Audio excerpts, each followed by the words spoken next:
ఓం శ్రీ సూర్యదేవాయ నమః. సూర్యనారాయణమూర్తి యొక్క ఈ స్తోత్రాన్ని పఠించడం వల్ల చాలా ప్రయోజనాలు ఉన్నాయి. ఈ స్తోత్రాన్ని పఠించడం వల్ల మెదడుకు శక్తిని పెంచుతుంది. శత్రుబాధలు, రోగబాధలు, గ్రహబాధలు దరిచేరవు. కష్టం అనేది దరిచేరదు. ఈ స్తోత్రం నిత్యం పఠించడం వల్ల ఆరోగ్య సమస్యలు మెరుగుపడతాయి. మీ జీవితం ప్రకాశవంతమవుతుంది.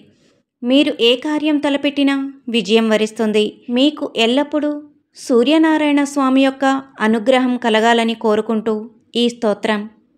శ్రీ దివాకర పంచకం.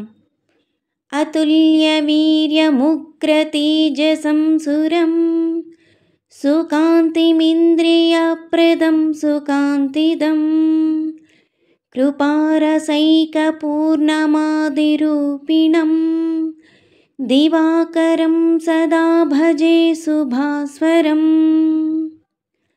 ఇనం మహీపతిం చ నిత్యసంస్తుతం కళాసువర్ణభూషణం రతస్థితం అచింత్యమాత్మరూపిణం గ్రహశ్రయం దివాకరం సదా భజే శుభాస్వరం.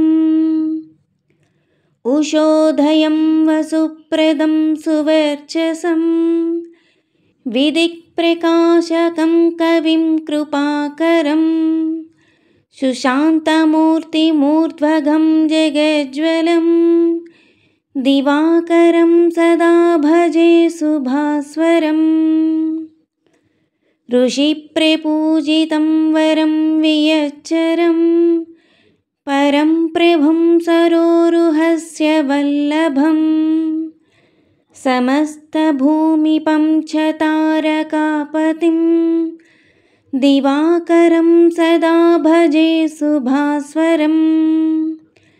గ్రహాధిపం గుణాన్వితం చ నిర్జరం సుఖప్రదం శుభాశయం భయాపహం హిరణ్యగర్భముత్తమం చ భాస్కరం దివాకరం సదా భజే శుభాస్వరం.